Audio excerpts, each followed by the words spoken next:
What I would like this to be is a little more conversational, right? So while you're welcome to save your questions till the end, you're also welcome to type them in. We can play around with the chat as we go.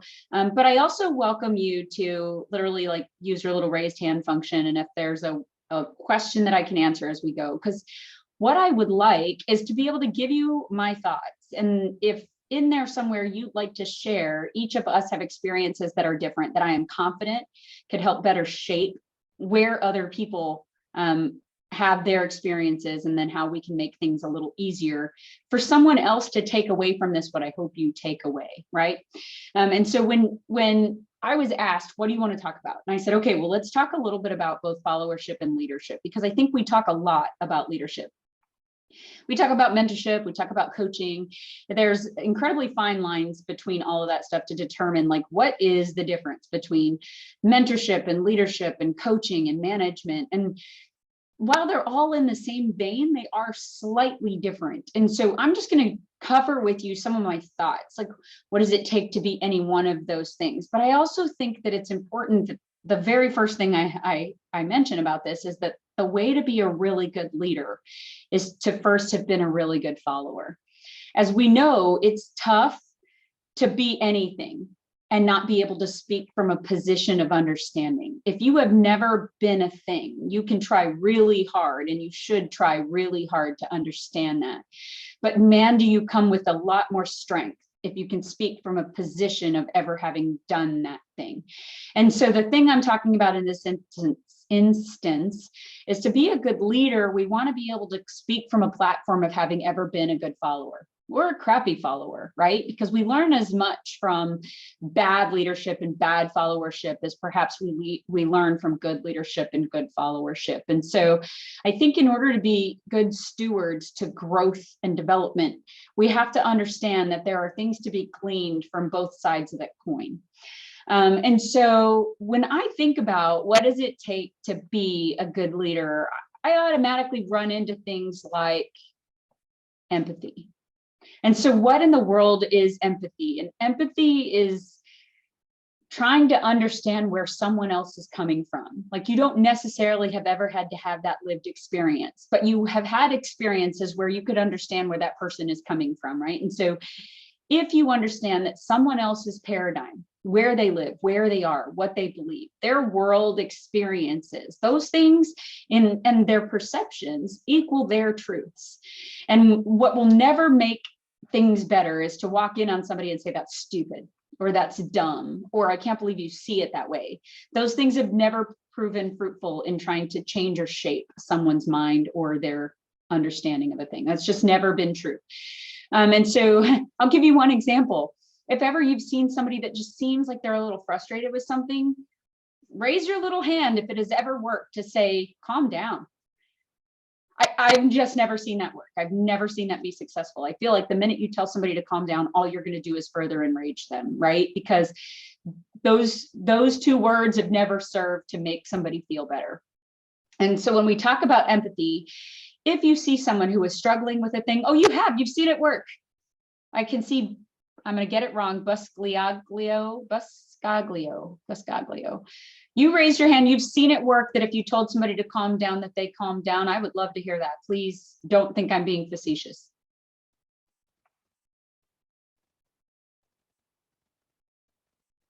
Ma'am, I don't know what's happening, but I did not raise my hand. Oh, okay. Disregard. I mean, seriously, I am open to it. The day that we stop learning is the day that we are in trouble. So I was totally interested in trying to see how you presented that it worked out. So thank you.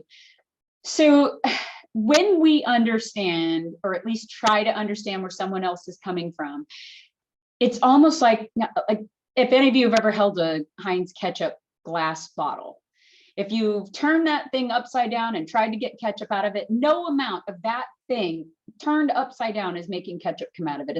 It's a force of nature. But if you tilted it at 45 and then just give it a couple of taps, right? Like gentle nudging, but you've tilted toward it and it toward you, man, that ketchup will start flowing to where you almost have to tilt the bottle back upright in order to keep it from running all over the place. My point in that analogous is that if we come towards somebody by trying to understand where they're at, oftentimes they will then come back toward us. That's every feel-good movie you've ever watched in your life. Meet somebody where they are, right? And so the same serves true in leadership. Different strokes for different folks has always been my understanding. I remember as a young military training instructor how I used to always try to fit the square peg in the round hole. Every recruit was going to get trained the same way. If I was going to yell at them, they had better daggone listen, right? And then I realized that sometimes if I yelled at someone, they would cross their arms and scowl at me, and man, they were going to be like Buddha headed. They were not going to do anything I asked them to do. But other people, I would yell at them and tell them to do a thing, and they would crumple in a ball in a fetal position in the corner of the room and cry and be unproductive, and they wouldn't get anything done. So I started to realize that you had to shape your leadership, not change your leadership. Still using the same tools, still using the same opportunities, still capitalizing on conversation, but you had to change your leadership in a way that was going to best invite your follower into the conversation, right? And so I think empathy is huge in that. Can we try to understand where someone else is and meet them there? And I'm going to use another parallel, which probably has nothing to do with this, but I'm a medic. And so I often love to say that Kaiser Permanente says that hugs is the best medicine. I don't encourage you to go hugging every recruit or Depper you've ever met. But what I am saying is the idea behind that is first, there is science behind the electricity in our hearts, right? And so bringing people close together will help make their heart level out to yours, which is the science behind it. But also after 6 seconds of a good strong hug, you can actually transfer dopamine, which will allow people to feel a better sense of health and then calm down, right? So my point in expressing that is the better you do at meeting somebody where they are, right? Like when you're talking to a young child, you take a knee so you can see them eye to eye. If your friend is having a tough time, you sit down beside them. Same thing serves true in leadership, which is why it's never recommended that you stand with a pointed finger or a knife hand when you have something that you need to communicate to someone who falls under your charge. Then it's just not incredibly effective. There are times when that is essential. The go do moments. I need you to go do a thing and I do not have time to break this down for you. I just go do it and we'll discuss it afterwards. But that should be the exception and not the rule, right? Because I said so is never a good reason. That if you cannot explain to somebody why you need them to do a thing, or it is not intuitive as to why they're after a thing, then because I said so just does not make sense. And so I will never encourage you to use that as one of the tools in your leadership kit. Just to completely eliminate that terminology from your vocabulary. But let's also talk a little bit about emotional intelligence. Raise your little hand feature if you understand what we mean whenever you hear somebody use the moniker like emotional intelligence, right? You got to be emotionally intelligent, right? I think emotional intelligence is a characteristic that somebody needs. Does everybody understand what it means to be emotionally intelligent? Come on, don't make me feel like I'm talking into a bunch of blocks. Oh, so Sergeant Hecker, you get what that means. Do you want to elaborate and don't feel like you have to? I'm so sorry I don't have my video on right now, okay. Chief. So really quick, so I run a professional development where we get to read a few books and bring in special guest speakers called Capital A. And we've read some books on emotional intelligence. And essentially it's really, there's a reason we have 2 ears and 1 mouth, right? So being emotionally intelligent is being able to use that and be able to listen to people from a vulnerable position and just to see where they are coming from. You actually touched based on it a little bit on whether it doesn't make sense to you or it does.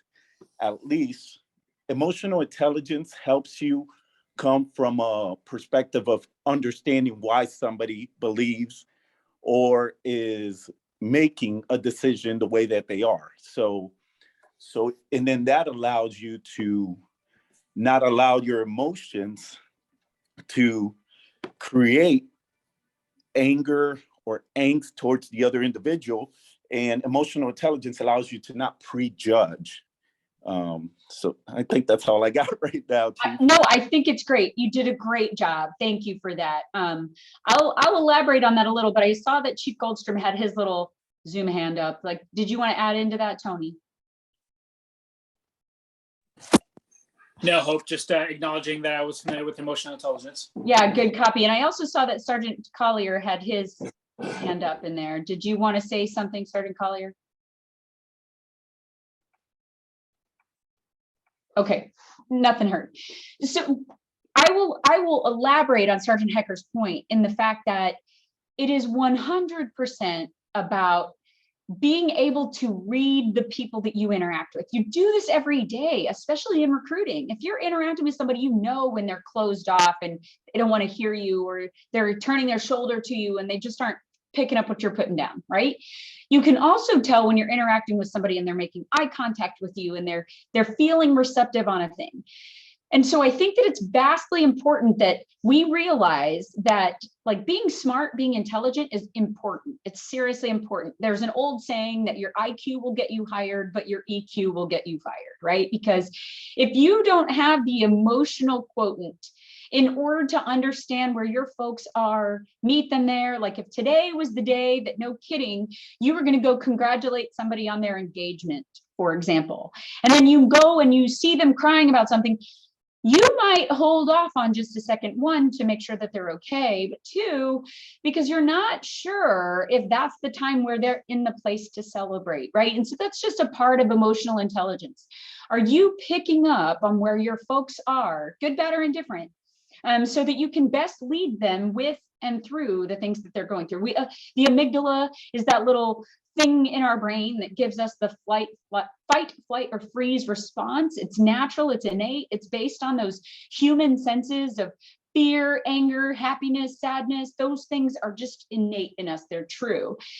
You can train your way out of normal amygdala reaction. If you've never read the book called On Combat, it's a really good book, but it talks about how you have to train until you can't get it wrong. Because when your brain goes into its normal fight, flight, or freeze reaction, your muscle memory will take over where you left off. And so how much do you train in being a good leader? Do you train in understanding where your folks are? Do you train in being able to communicate with people, even through things that are tough? We have to remember, we talk about Air Force core values, and encompassed in the core values are, in fact, things like courage. And when we talk about courage, we have to remember that courage isn't, acting when there is no fear because you're just not afraid of anything. It's taking action even through that fear, right? So being courageous is, even if you find something intimidating, do you still take the action that is necessary, right? So emotional intelligence is huge in leadership, but so is empathy, right? I will tell you that neither of those two things mean that you have to be sympathetic. Very few people you will ever meet are looking for your sympathy. I don't look for you to feel sorry for me on a thing, but I do look for you to understand how I might feel about that thing, and then give me the grace to work through that. And one of the things that I will tell you that I found incredibly rewarding about leadership is being able to be side by side with somebody when they're struggling with something. People are going to struggle. We are humans. It's what happens. But what we also have to know is that we don't want to see them struggle forever. And so how we can be good wingmen is take a knee with somebody when they need it, but be there for them to utilize your shoulder to stand back up again, right? What we don't want to do is encourage people to never get back up. It's not fair. It's not effective. And so I'll leave that so I don't beat that horse to death. But as we look further into the leadership realm, we have to talk about, what are you doing to actually lead? Many people think that, oh, I just sit here and this machine runs itself. And while that's true in high functioning organizations, as attrition happens, because it does, people move up, people die, that thing happens. And so as attrition happens in any workplace, there's going to be turnover. And eventually you will lose that continuity that has been built for a high performing organization to just function on its own. And so then at what point as a leader are you making sure that that high performing organization continues to perform high, even through change? Huge deal, change management. Many, many people avoid, resist, struggle with change. And so are you giving guidance? Are you checking up once you've delivered that guidance to make sure that they fully understood it? Are you going out to see if there's anything you can do to clarify the guidance that you've given? Same thing is true with direction. Oftentimes you want to give people the freedom of maneuver. Autonomy, empowerment, these are words that we use, but it can't be intermingled with fire and forget, right? You don't want to give somebody something and be like, oh, I gave them the information, so be it if they fail. You have to trust but verify, right? So you give somebody guidance, you give them direction, you walk alongside them till you're sure that that engine is purring, right? But then you also have to make sure that you're course correcting. You pay attention to make sure that if you see people veering from the direction you are intending them to be headed, that you course correct. And so it is a responsibility of a leader to do those things. But it can also be fun and exciting. This is where relationships get built. This is where people can say, well, this is what I thought it was. And where you can say, well, that's good, but here's a couple of other things that maybe you don't have already. And so leadership can be really fun as you work people through what it is you'd like them to do, the direction you'd like them to go, and also giving them some course correction, one, so they don't get completely lost and hate your face, but two, so that they understand that you're there with and for them as they're trying to figure out and navigate this thing you have them going to do. And so anybody have any questions or inputs? I would love this to be a conversation. Again, I don't want this is a chat with the chief, not the chief chats at my face. So does anybody have any like thoughts on that? Like any of the stuff that I've thrown out at you thus far?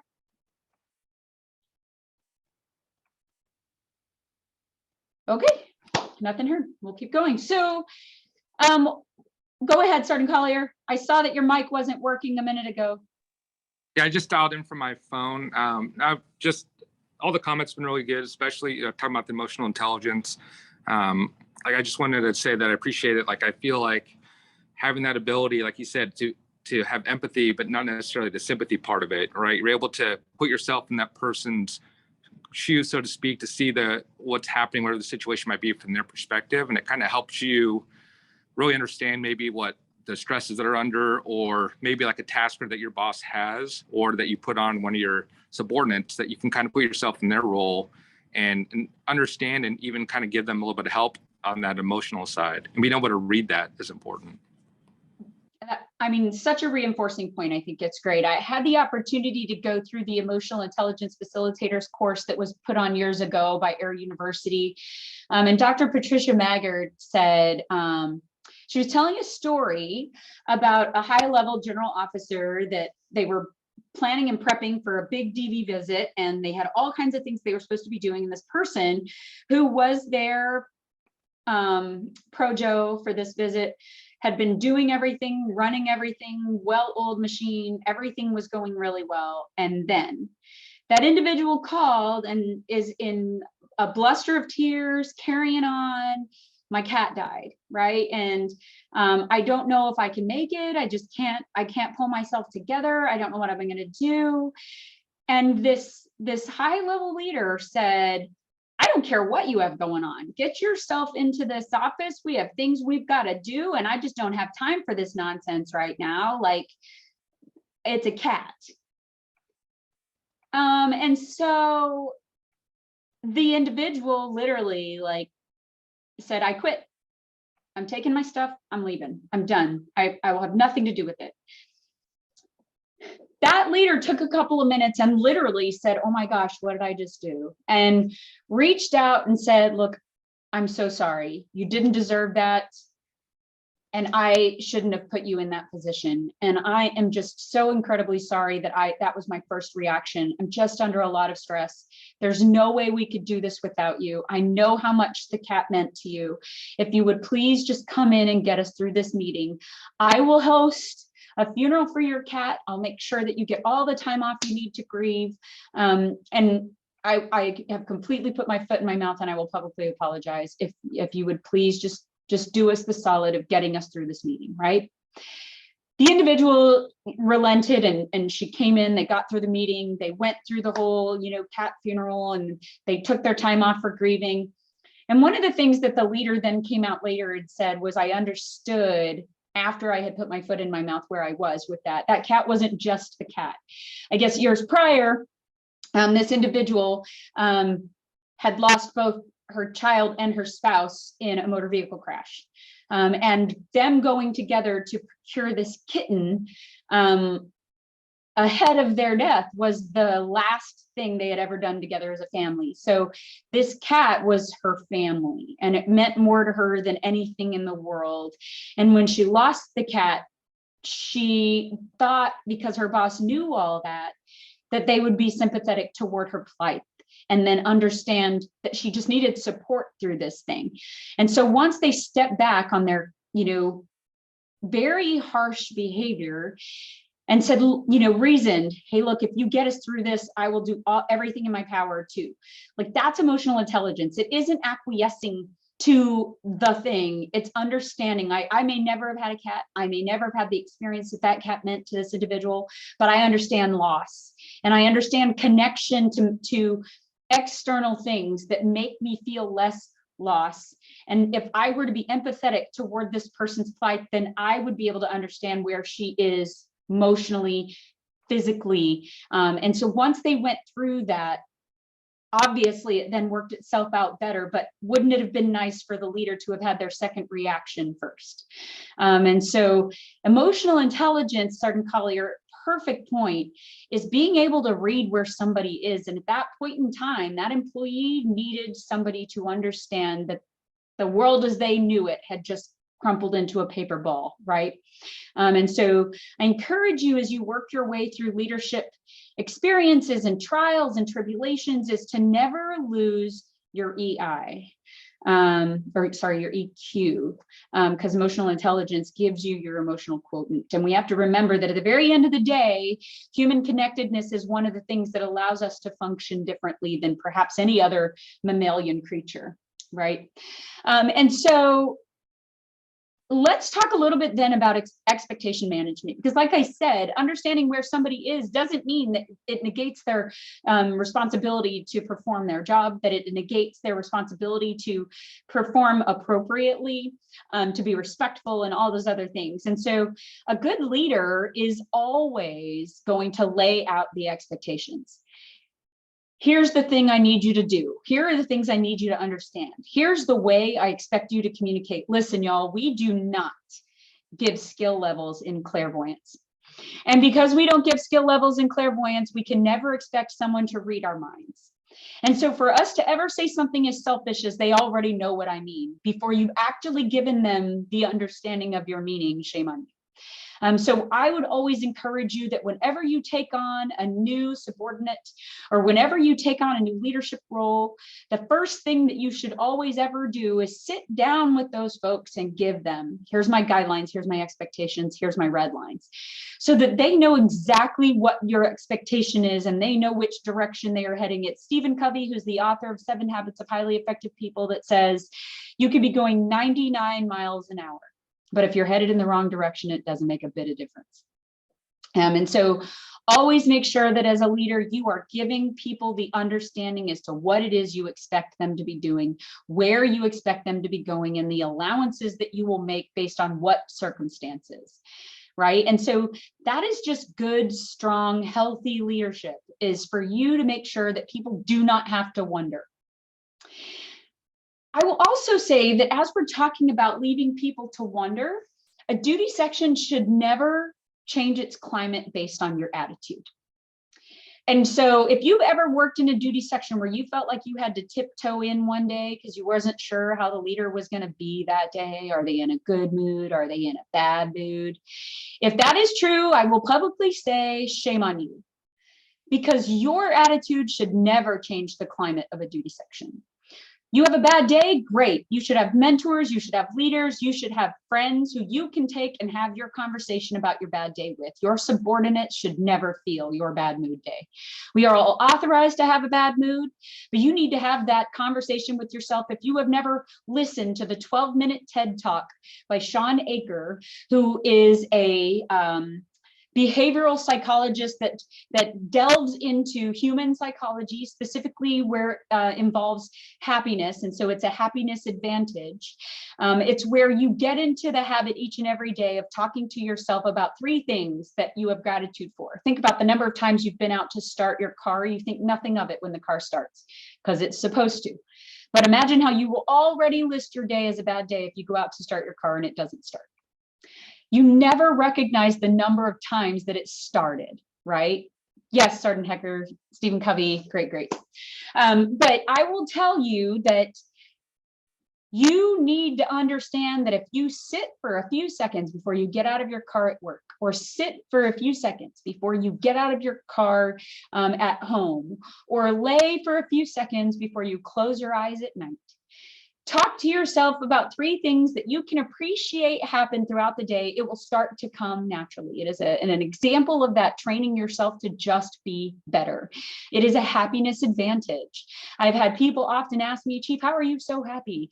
I don't know, because I try not to look for all the doom and gloom in the world. Listen when I tell you, if you're looking for the suck, you will find it. But the same is true with the happiness. If you try to find a good thing in the world, it exists. So stop walking around like a bunch of curmudgeons. Like that, just sour grapes breed sour wine and nobody drinks that. So I'm just saying, I need you to temper your behavior, temper your performance. Let people come to work and enjoy the workplace, but expect the same thing of them.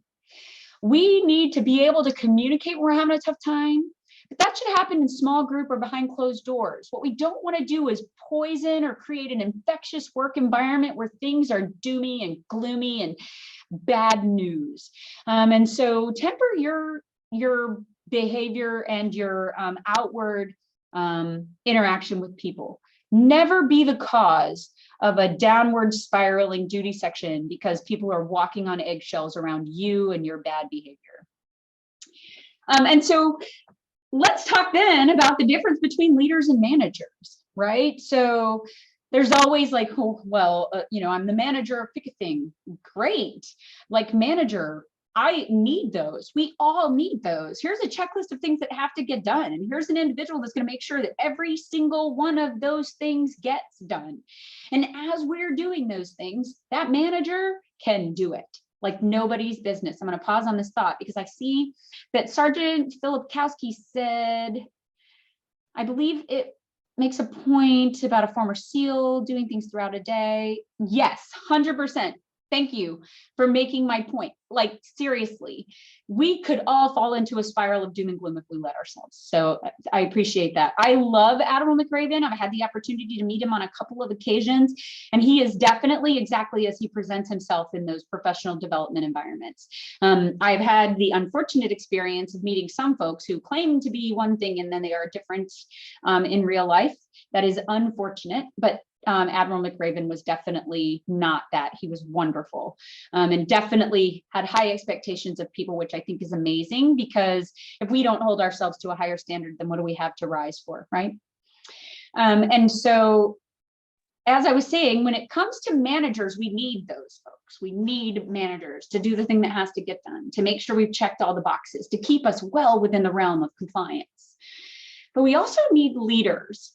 And leaders can do the exact same thing as managers, checking those boxes, leading our folks to do a thing. But the difference is a manager will make a person do a thing. A leader will make a person want to do that thing. And so you always have to try to think your way through this. Like, is there a way that I could inspire someone to want to do better by themselves, for our team, for this goal? And if you can get to that, man, have you succeeded? And so constantly, this is why I'll reiterate what I said in the very beginning. If you have to use that term because I said so, you are already on the wrong side of that. You have not inspired someone to want to do better, either for themselves or so that they don't let you down. And so what I would encourage you to do is a little introspection on what it is you could do differently potentially do better, that might encourage people to want more of themselves. Listen, when I tell you, listen, Linda, listen. As we are talking to people about wanting better, there is, everybody says, oh, you want to motivate somebody, you want to motivate somebody, you want to motivate somebody. It is impossible, in the Hope Skibitsky opinion, that we motivate anybody. Like, I know it to be true. Think about bonuses and entitlements. You can throw all kinds of things at people and they will still vote with their feet. They will walk away. Because if I am not motivated by the thing that you are offering, then it does not motivate me. You could offer me money, and if I'm not driven by money, I just don't care. You could offer me a car, and if I am not driven by that, I just won't care. I cannot positively motivate you to do a thing if you are not motivated by that positive incentive. I could also try to negatively motivate you. If you don't do this, then I will, right? That scornful, you're gonna get it, fire and brimstone type leadership, right? But if I am not motivated by your threats, then you cannot motivate me through negative tools or positive tools. That, ladies and gentlemen, is called transactional leadership. That is where I give you some semblance of contingent reward or punishment.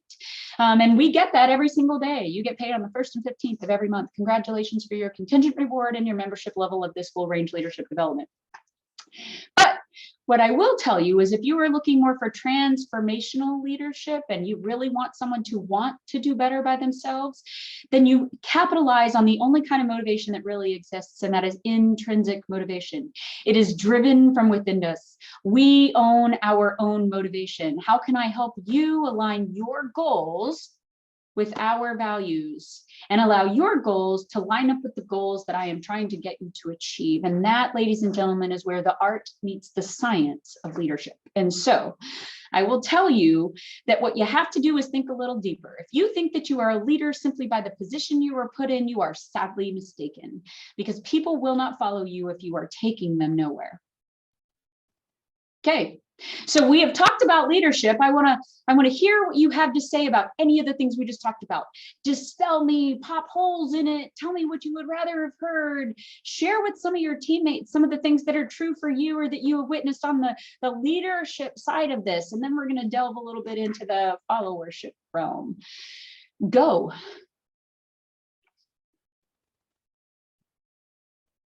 So since we're on the topic of recommending books and podcasts, well, first of all, Chief Goldstrom wanted to know what was the name of the TED Talk you were referencing? So it used to be called The Happiness Advantage. They literally just changed the title of it, but the same person, it's Shawn Achor, SHAWNACHOR, Shawn Achor. And it's a TED Talk by Shawn Achor. It's 12 minutes and I think 11 seconds long. But it is, I think he's calling it happiness psychology or something to that effect. It used to be called The Happiness Advantage, but yeah, someone dropped it in the chat. yeah, it's incredible. It's incredible. It's really good. I've probably watched it like 24 times. And you'll learn a lot about Bobo and Amy the Unicorn, but keep going.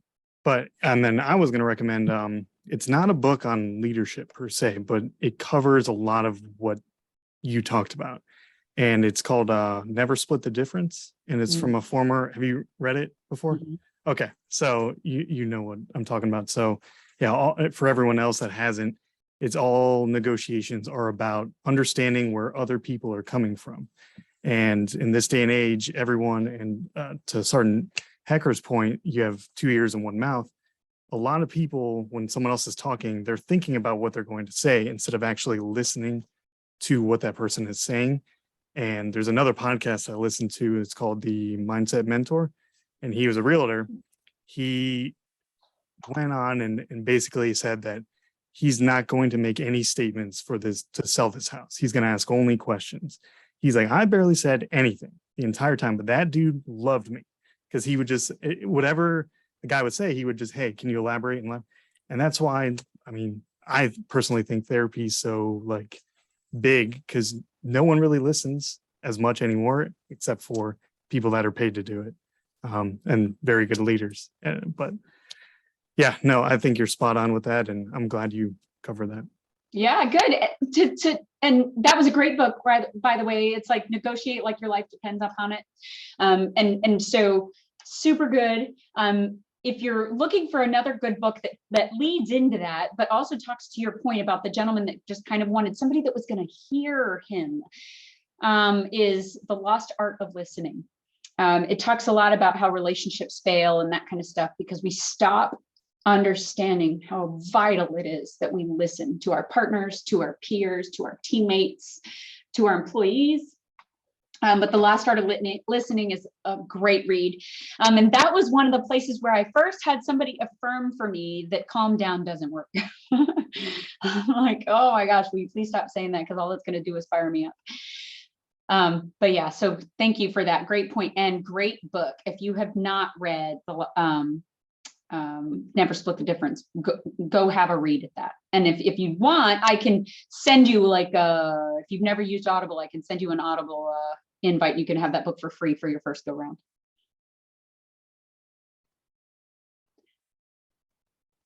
Sergeant Deanda, were you going to say something? I saw your camera come on and go off again. No, ma'am. I have technical difficulties. Nope, no worries at all. I just didn't want to step over you.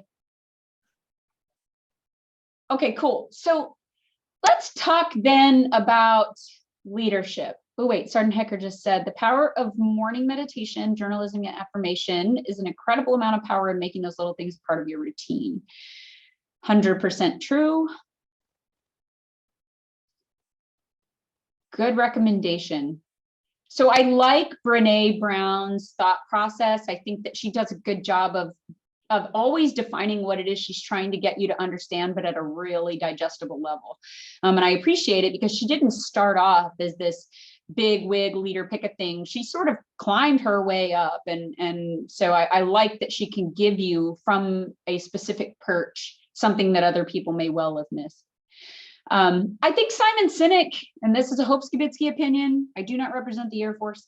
I think that he has a lot of really good bits, but his is all book learned. He admits in a lot of his stuff that he has never led anyone or anything in his whole life, which I find a little bit of struggle with, right? Like, I get it. And the thing that I really do like about him is that he humbles himself in saying that. And so a lot of the things that he's teaching are because he's gathered them from other sources, from people who have had the experience. But obviously take each of those things for exactly what they're worth, which I didn't charge you anything. So it really is worth nothing. So when we get into talking about followership, what does it mean to be a good follower? Well, I mean, first off, let's talk about empathy, because empathy goes in both directions. We can all remember when we were first followers on a thing, we had very little responsibility except to understand our tactical task, to get our tactical level thing taken care of. In basic military training, our one and only job was to fold t-shirts or to learn how to march. I mean, wow, like you're doing that one tactical level task. And then as you move your way up, you have to totally remember that the leader that you are serving under has their tactical level task, and then the added responsibility of supervisory responsibility, leadership responsibility, upward responsiveness, change management, all of those things. And so there has to be some level of empathy for our leaders. When we look up, we have to say, am I being a good follower? I have seen all over the place in immeasurable amounts or quantities this term of toxic leadership. I am sorry to say it if it hurts somebody's feelings, but I am not sorry to say it, because listen when I tell you, you're going to ask 100 people what toxic leaders look like, and you're going to get 101 different definitions. And one of the things that I think is important for us to understand is that being told no isn't toxic. That's the reason why, I might be able to say, no, you can't take leave right now. We're in the middle of an HSI, or we're in the middle of an NSI. And so you can take leave in 3 weeks when this is over, right? And so me telling you no doesn't mean I'm a toxic leader. It means that now is not the best time for that. And I need you to understand how some of those things work and how timing works. Now, different than that is if you had an emergency, you had a family member that, had an incident, or you're requested at a bedside, we probably need to see what we can do to work our way through that, because your brain isn't going to be with me anyways. And so there's a difference when you're making some of those decisions. And so again, that's where that emotional quotient comes into play. But we have to understand, as followers, that there's going to be a time we get told no, and that no doesn't equate to toxic level leadership. Is somebody bullying me? Are they picking on my characteristics? Are they making it an environment where I'm uncomfortable to come to work? Are they belittling me in public? Are they trying to do things for their own personal and professional gain that might go against the expectation of the enterprise? Are they misusing supplies, money, people?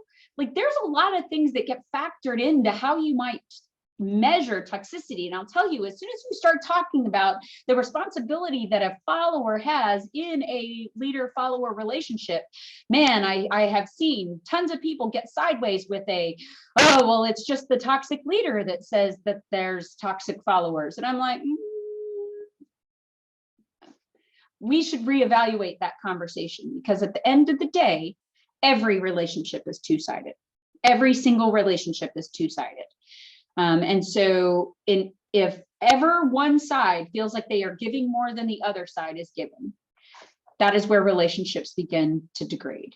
And they have a tough time recovering unless both parties work together to improve that relationship. So I will say that empathy, just like trust, just like loyalty, just like respect, moves in both directions, up and down in that relationship. And so Stephen Covey says it, and I will tell you, I absolutely love it. If you want to gain favor of those who are in your presence, be loyal to those who are not.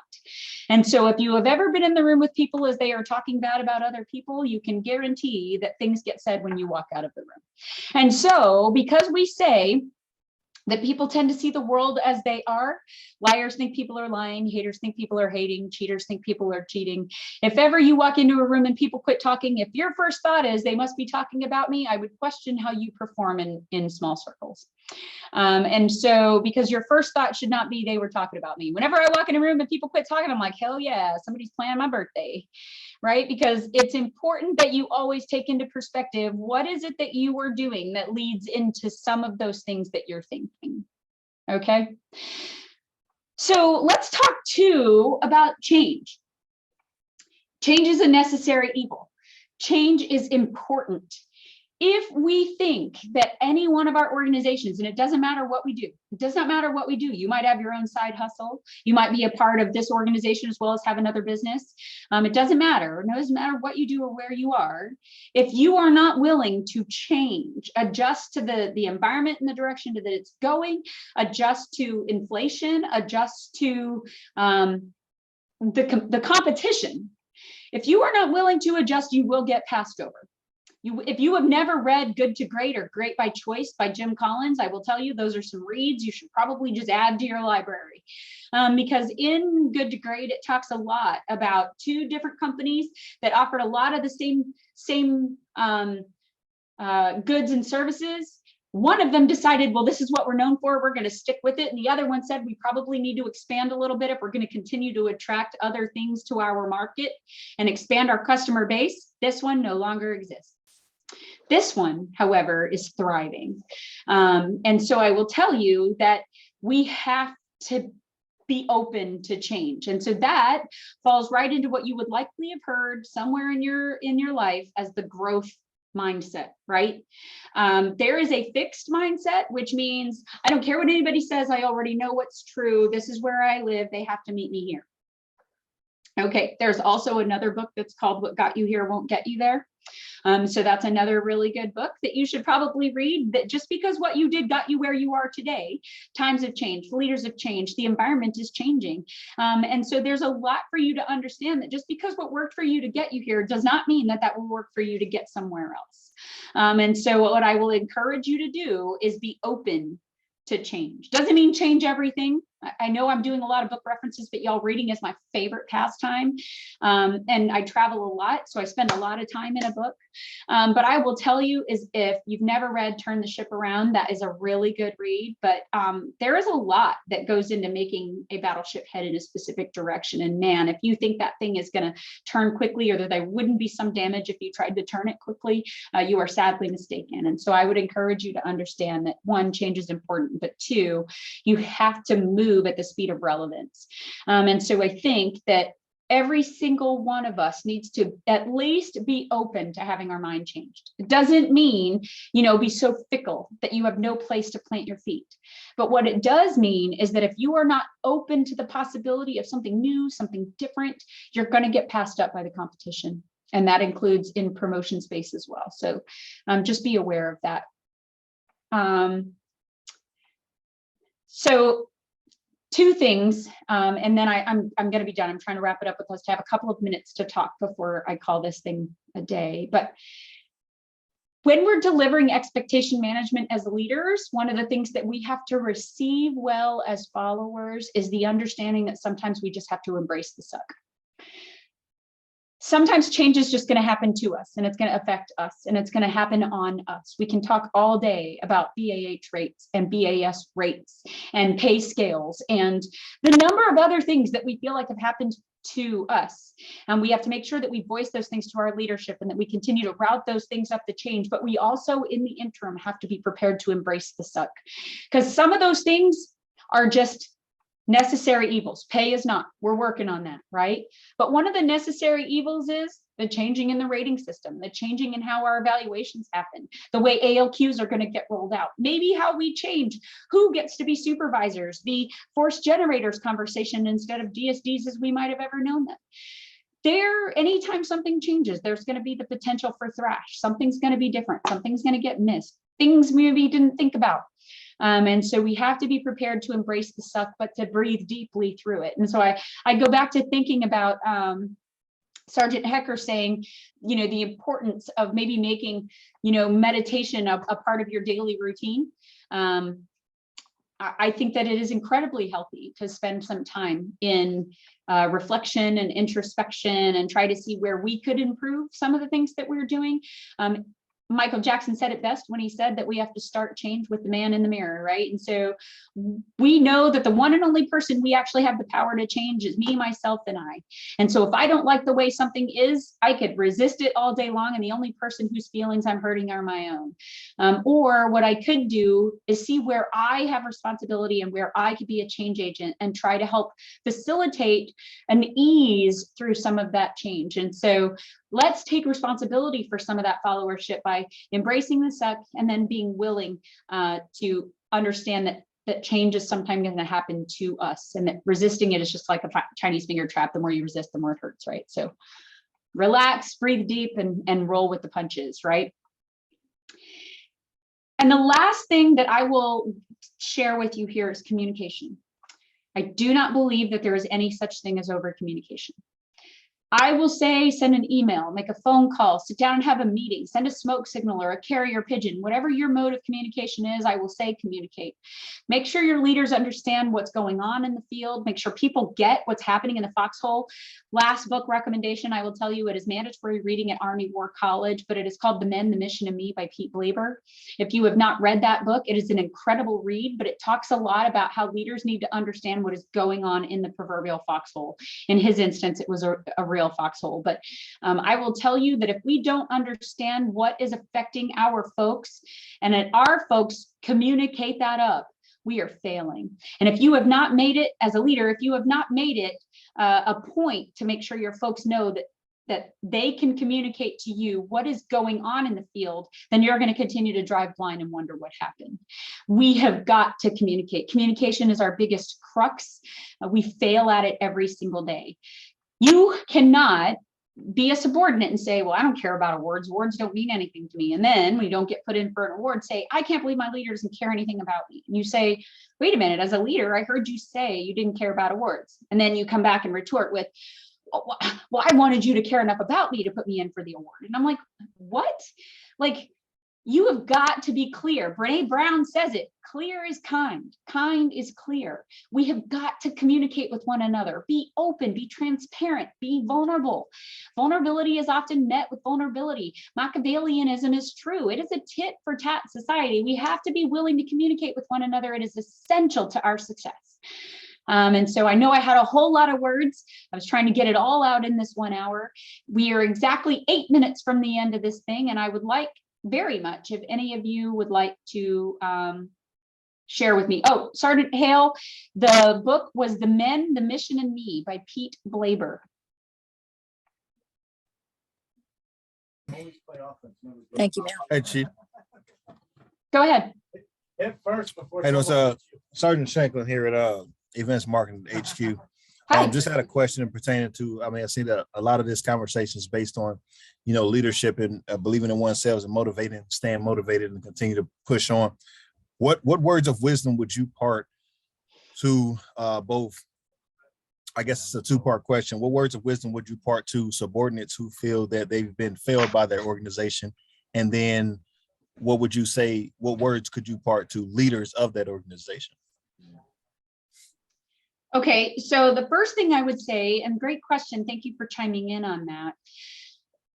I would say that if there are folks that feel like they've been failed by the organization, the first thing they need to do, in my opinion, right, is always take a big deep breath. Take a big deep breath. I put this on my LinkedIn just yesterday because I think it is vitally important.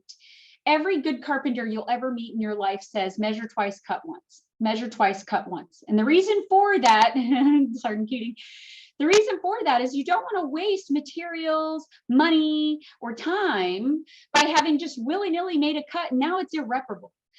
That same analogous serves true in leadership, followership relationships. Before we act out on emotion, before we move forward on the thing we think to be true right away, we need to take a big deep breath. And we need to realize that if we create a cut that can't be undone, man, have we injured ourselves, right? And so I would say anytime a person feels like they have been failed by a system or by a leader, they need to take a big deep breath and then look at it. Like, what part did they have in this perceived failure?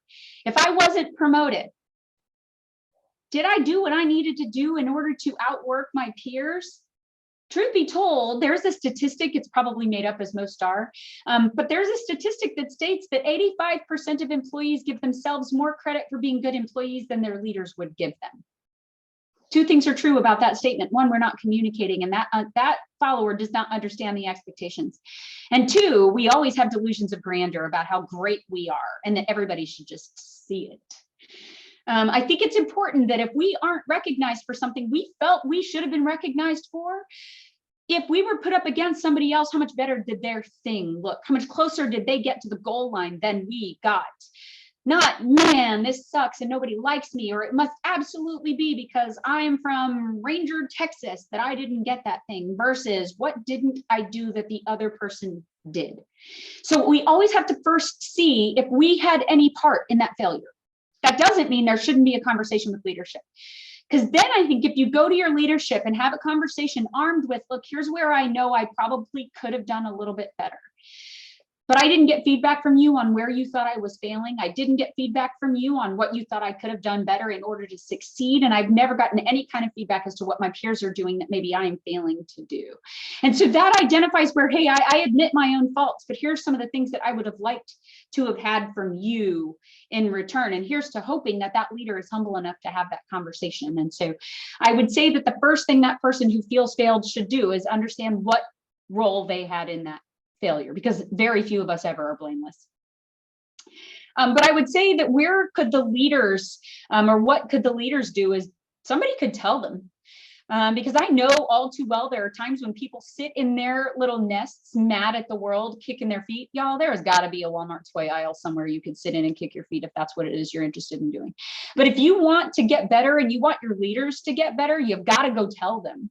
You've got to go tell them where it is that they could maybe have done a little bit better. And so if leaders have made themselves available to that feedback, people say all the time, you got to fight for feedback. And then they get pissed when someone gives them feedback. They're like, okay, so all you wanted was praise, or did you want feedback? And I think that sometimes it's going to take your brave person in the group to go have that conversation with that leader. And that leader, they might be mad about it at first because, you know, nobody likes to hear that they suck. But eventually it'll sink in.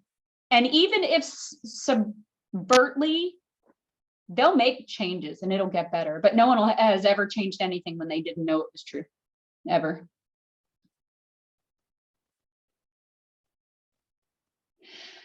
So Sergeant Filipkowski said, I just wrote a paper on followership and leadership back in June for a college. It made a lot of points that you've made here. Spot on with the research. And I found that followership and leadership toxic traits come from both sides. Thank you for making these points, hitting the nail on the head. I appreciate you, Sergeant Filipkowski. I will tell you, I've spent I have been a supervisor to somebody for at least the last 20, I don't know, 5.5 years of my life. And so I know I've gotten it wrong. So a lot of my successes now are because of the bumps and bruises I garnered along the way. But I also know that I have had some followers that, man, it took a longer time to mold them because they just could not see the error of their own way. And the hard part is that if I wasn't at least loving them enough to sit down and tell them, then it was my fault. And so I tell you, in order to lead somebody, you truly have to love them. You have to love them through the tough stuff, you know, and I think that it is a true sign of leadership when you care about somebody enough to tell them when they're failing. So, yeah. Any other thoughts?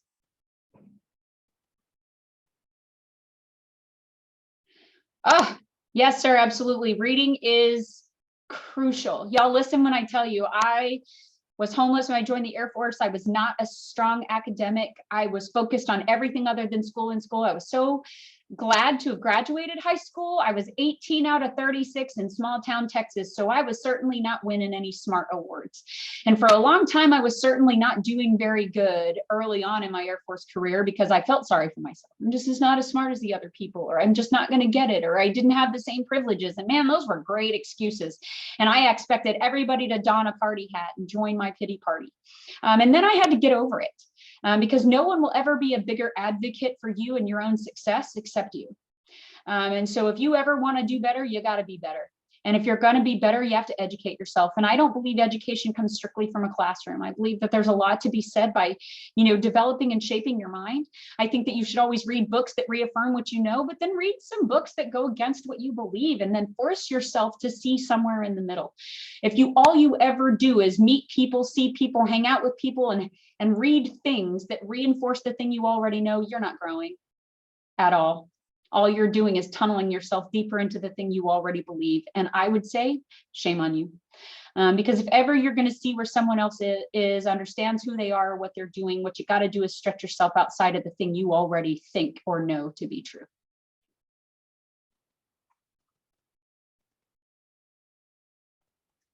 Okay. Saved rounds, second thoughts. Now, would it be too much to ask for us to have the titles of these books put in the chat? Because there was a lot of reads suggested, Or there was a lot of reads suggested. So can we maybe get a or list in the chat I can really get quick? it if you don't have time to put it in this chat. I can get it from her after, and then I'll send it out. Okay, Yeah. that'd be great, because I want to Absolutely. continue to be a leader as well. So Oh, and I'll tell you this, Jonathan Haidt is one of my very favorite authors. And so he did this trifecta of books called The Happiness Hypothesis, The Righteous Mind, and The Coddling of the American Mind. And so anyways, my point in that is those books do a great job of kind of like leaning back and forth in different thought processes and kind of challenging your inner you when you're like, what? Or wow, yeah, okay. And so the great thing about Jonathan Haidt is he's both on Audible and he's hard written. And so I will tell you, if you ever have the chance to listen to a book, maybe when you don't have time to read one because you're on the road to go see one of your new recruits, or you're in an airplane for whatever the reason might be, download something on Audible and listen to it. If you really like it, then buy it. And then do like I do, highlight it and underline it and flag it and all of these things. I think it's absolutely wonderful.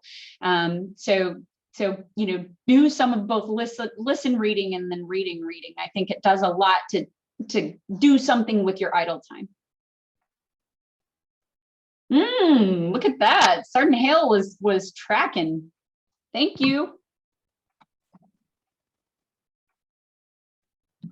Okay, so you guys, this was a real pleasure. I appreciate the opportunity to come talk to you today. Obviously, everything you got was a Hope Skibitsky opinion. So if it did nothing for you, you can put it in your pipe and smoke it. But what I will tell you is that I always encourage you to glean from different leaders that you have ever worked with or been in the presence of. Take what you like, leave what you don't like, build your own leadership style. But there are two very last things, and they're in the same vein that I will always say.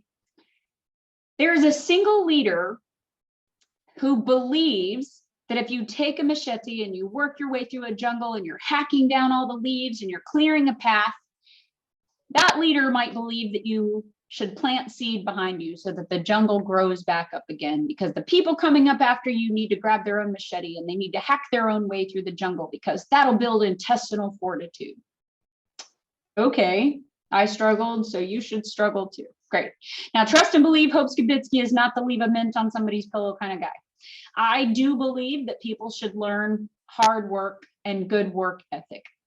But I am also a believer of the second leader, and the second leader is the person who takes that machete and they start hacking their way through the jungle, and then they lay pavers down behind them. And they lay the pavers down behind them, not strictly so that whoever's coming up behind them will, you know, have an easy peasy ride to the top. But the people that are coming behind us, they will have their own struggles. They will have their own truths, and they have much further to go. But if I wear them out by having to cut through the same jungle I have trudged my way through, they're going to be exhausted by the time they get to where I'm at. And so I say that if we lay pavers and allow people to reach us at least a little easier than we've gotten to where we are, then they have the energy to keep going. And so I would say that we were supposed to have flying cars in 2016, and we don't have flying cars because all we keep doing is repeating the old cycles of things that we've always ever done. And so let's get to flying cars, and let's make it to where people can get to us and still have the energy to keep leading. And so I say, lead well and follow better. So thank you. Thank you for coming on and do this. And this is really informative, and we really appreciate your time. Yeah, that's. Yeah. I appreciate it. Yeah. I did see that we have a captain in our midst. Captain Bacchus, are you up?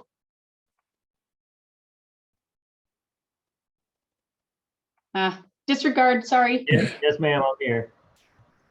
Just your thoughts. How many opportunities have you had to, wrestle with, or any of the things that we've talked about today that you think might be shaped a little better than maybe my opinion would offer?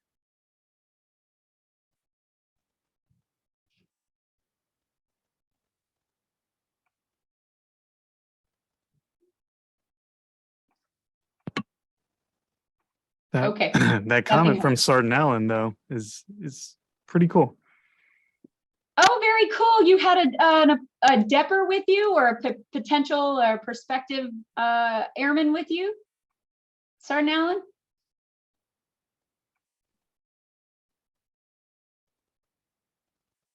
Very nice. Just Okay. watching.